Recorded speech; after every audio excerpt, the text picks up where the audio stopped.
Le Seigneur soit avec vous. Et avec votre esprit.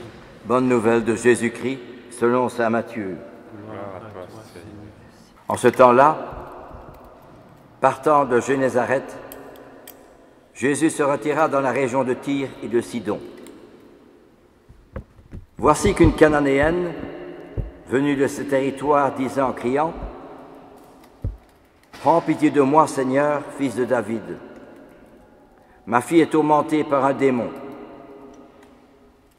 Mais Jésus ne lui répondit pas un mot. Alors les disciples s'approchèrent de Jésus pour lui demander: « Renvoie-la, car elle nous poursuit de ses cris. » Jésus répondit: « Je n'ai été envoyé qu'aux brebis perdues de la maison d'Israël. » Mais elle vint se prosterner devant Jésus en disant: « Seigneur, viens à mon secours. »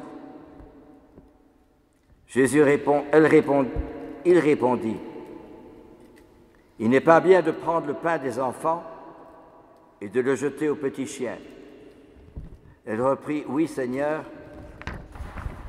mais justement les petits chiens mangent les miettes qui tombent de la table de leur maître. » Jésus répondit: « Femme, grande est ta foi, que tout se passe pour toi comme tu le veux. » Alors même sa fille fut guérie. Acclamons la parole de Dieu. Louange à toi, Seigneur. C'est un bel exemple de foi qui nous est proposé dans l'évangile de ce dimanche.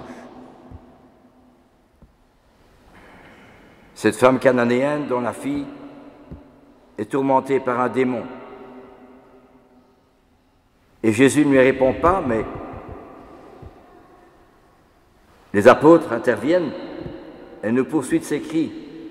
Et Jésus dit: « Je n'ai été envoyé qu'aux brebis perdues de la maison d'Israël. » Mais elle, poussée par sa foi,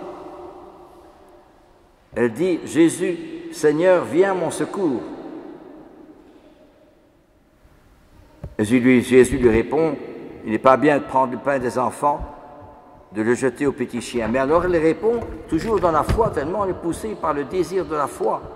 « Mais justement, les petits chiens mangent les miettes qui tombent de la table de leur maître. » Alors Jésus lui répond: « Femme, grande est ta foi, que tout se passe pour toi comme tu le veux. » Et à l'heure même, sa fille fut guérie. C'est un bel exemple de foi qui nous est proposé aujourd'hui, en ce dimanche. Mais vous me direz, j'ai souvent prié pour obtenir ceci ou cela, et je ne l'ai pas obtenu. Mais justement, la foi, ce n'est pas toujours ce que je souhaite obtenir, mais ce que le Seigneur demande que j'obtienne, qui est pour mon bien, pour le salut de mon âme et le salut des autres, des âmes surtout. Et c'est ce que nous oublions trop souvent, nous pensons trop à moi-même, mais pas aussi au bon Dieu et aux autres et aux âmes.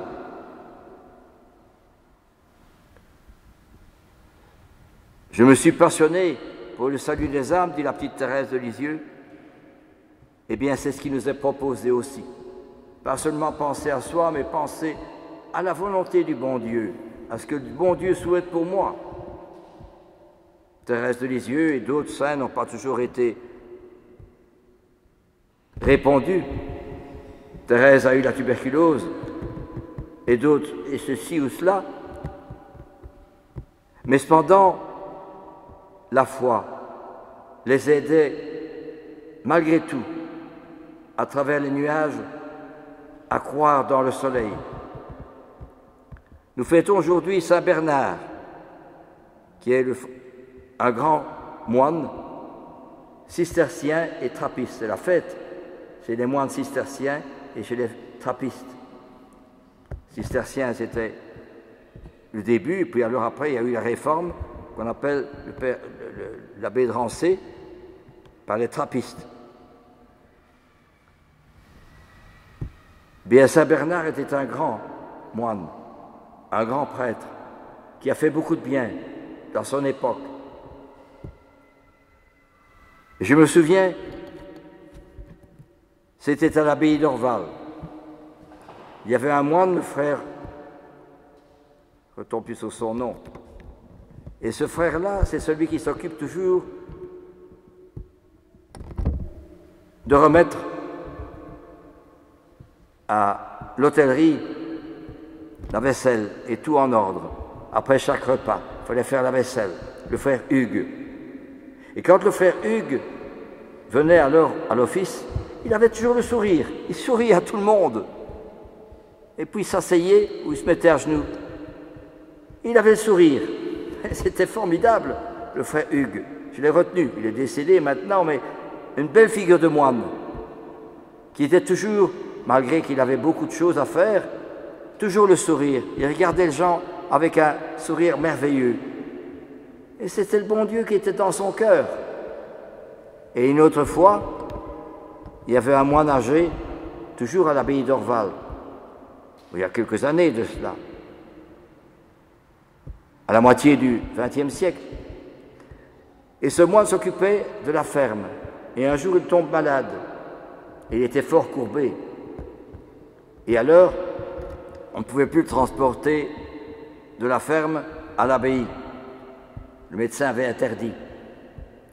Il souffrait d'asthme.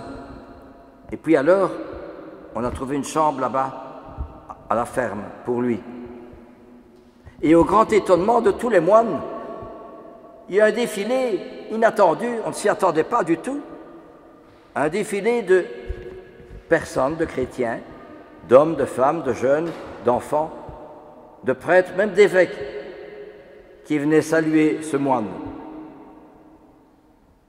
Et alors, à tout qui venait le voir, il disait « Vous venez assister à la symphonie de la joie », alors qu'il allait mourir. « Vous venez assister à la symphonie de la joie ». Aussi, une belle figure de moine qui était habité par le bon Dieu, par la présence du Christ. Et je pourrais encore citer d'autres, celui de Rochefort, aussi que j'ai bien connu, qui était vraiment un moine très croyant et qui priait toujours. Et je l'ai déjà raconté, mais je me permets de raconter encore aujourd'hui parce que c'est la fête de Saint-Bernard, qui est leur patron. J'oublie son nom. Et ce frère plutôt, il n'était pas prêtre. Ce frère, eh bien, il était à la porterie, c'est-à-dire veiller. Quand c'était le repas des moines, c'était lui qui recevait les autres et les personnes qui venaient. Il y avait des pauvres aussi qui venaient. Et un jour, on a retrouvé, les moines, en revenant à la porterie, ils ont trouvé le père étendu à terre. Alors, on a fait faire venir un médecin. Et le médecin a diagnostiqué, mais il a dit aux autres moines, mais vous ne donnez pas à manger, ce frère. Il faut lui donner à manger. Alors les moines répondent, mais nous lui donnons à manger. Il vient chercher sur un plat son repas de midi. Il a ce qu'il faut. Alors après des questions et des enquêtes, si je peux parler ainsi, on s'est aperçu que ce cher moine, frère Gérard, voilà, c'était le frère Gérard, eh bien, il donnait sa nourriture aux pauvres, sans que personne ne le sache. Combien de fois l'a-t-il fait? C'est le secret du bon Dieu. Mais c'était aussi un moine qui priait beaucoup, le frère Gérard. Je me souviens, je le voyais à la chapelle où était sa sacrement, il priait avec tant de ferveur. Et j'avais été trouvé lui demander de prier pour moi. Et il m'a dit oui, c'est très bien. Mais il restait comme ça des heures devant le bon Dieu. Le dialogue entre le bon Dieu et lui, c'est extraordinaire quand même.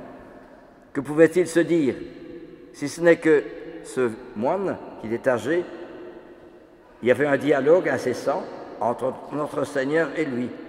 Il voyait tous les passages de la vie de Jésus, sa naissance, et puis alors, qui était dû émigrer en Égypte, à travers les aventures et les difficultés et les problèmes, et puis revenir en Palestine, habiter à Nazareth, 30 ans à Nazareth dans le travail de menuiserie où c'était pas toujours facile, on était payé ou on n'était pas payé.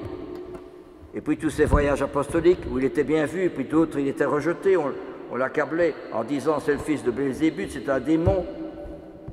Eh bien, le frère Gérard, tout cela, il le vivait, il le sentait, il le voyait, notre Seigneur. Et alors la passion de Jésus, c'est encore pire, il le voyait aussi. Tout ça était vraiment un dialogue incessant entre notre Seigneur et le frère Gérard.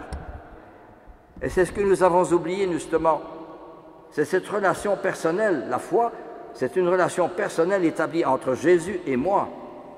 Jésus n'a d'autre souhait que de revivre sa propre vie à travers moi. Que le Christ habite dans vos cœurs, dit saint Paul, afin que vous soyez remplis de toute la plénitude de Dieu, afin que vous connaissiez la grandeur, la hauteur, la profondeur et l'amour de Dieu qui surpasse toute connaissance, dit saint Paul. Eh bien, tous ces moines, dont je situe quelques exemples, sont justement des signes de ce que le bon Dieu revit en eux sa propre vie. Et c'est cela que nous oublions trop souvent. Et alors, qu'est-ce que c'est la raison pour laquelle il y a des moines et des moniales, trappistes, cisterciens et cisterciennes? Les trappistes sont les réformes des cisterciens. Quelle est la raison de tous ces moines bénédictins également, ou bénédictines, il y a des bénédictines ici plus loin?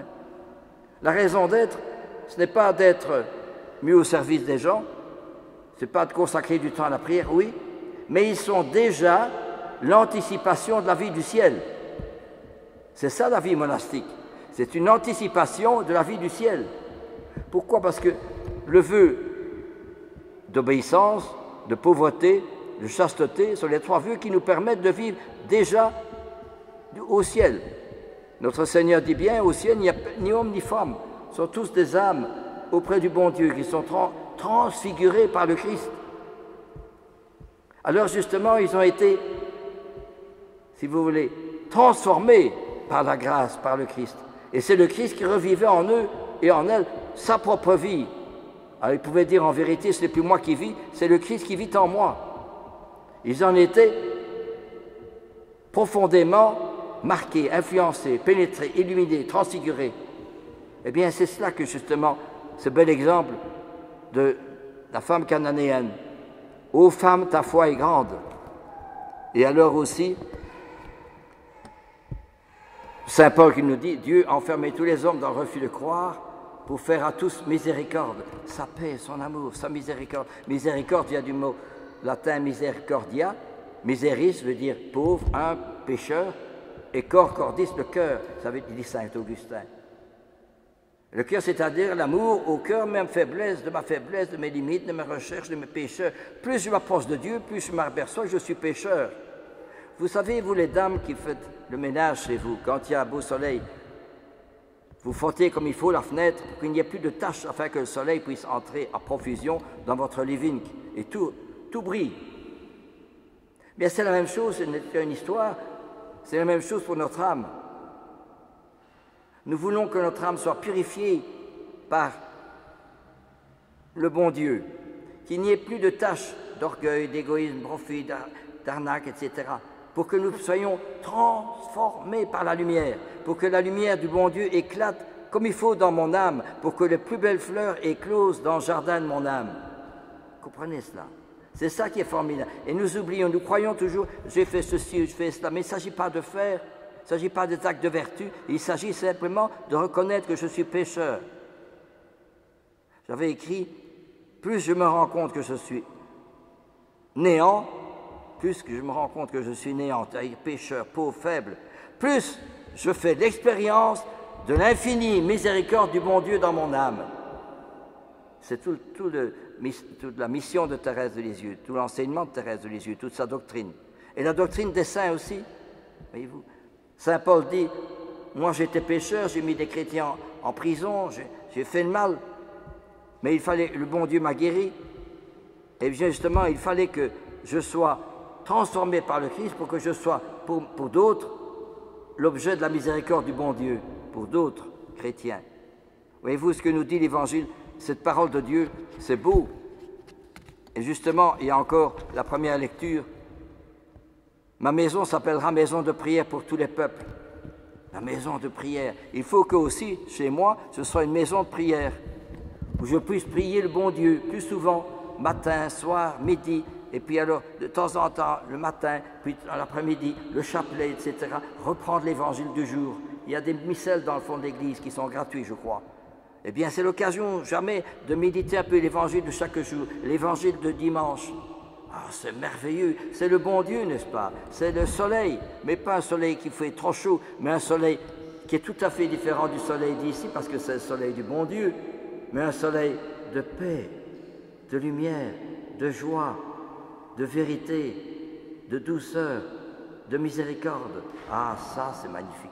C'est ce que les saints ont vécu. Voyez-vous, si le frère Gérard était si souvent devant le Saint-Sacrement, mais il en était pénétré, et quand il est arrivé à la fin de sa vie, qu'il ne voulait pas qu'on sache qu'il souffrait, il avait une déformation à la mâchoire, et ce sont ses frères qui l'ont annoncé, qui lui ont dit, mais enfin, frère Gérard, il faudrait vous soigner. On a fait venir le médecin lui a dit, mais frère Gérard, vous auriez dû prévenir plus tôt. Et le frère Gérard, cette parole, quand on entre dans un monastère, on ne se plaint jamais. Il faut le faire, hein. On ne se plaint jamais. Et alors, quand il était malade, il était à l'infirmerie de l'abbaye ou à l'hôpital. Il a demandé pour avoir le Saint-Sacrement dans sa chambre. On le lui a accordé.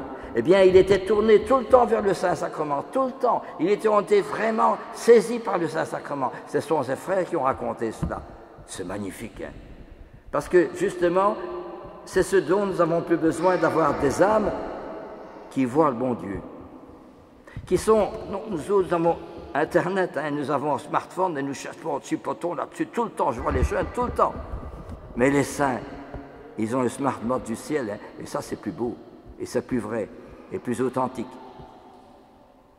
Ce moine qui disait, pour tout qui venait le voir, vous venez assister à la symphonie de la joie, alors qu'il allait mourir. C'est extraordinaire quand même. Eh bien, c'est cela que nous avons oublié, voyez-vous. Un moine, un croyant, c'est quelqu'un qui voit le ciel, qui est déjà un pied dans le ciel. Un père Cole qui prend la place d'un autre, un père Damien qui veut mourir, qui meurt volontairement parmi les lépreux, etc., ou un Charles de Foucault qui va mourir assassiné, mais ce sont des gens qui sont déjà un pied dans le ciel.